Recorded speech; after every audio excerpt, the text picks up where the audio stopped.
Hi, to change photo resolution on Samsung Galaxy S25, you just need to open your camera app and in the photo mode, tap on 4 dots icon.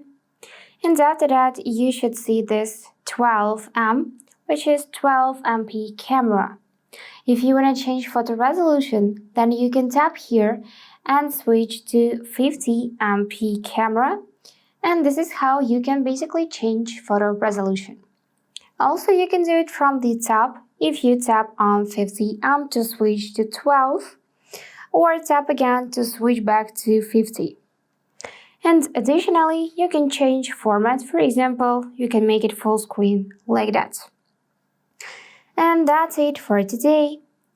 If this video was helpful, please subscribe, like, and comment. And I wish you all the best. Bye bye.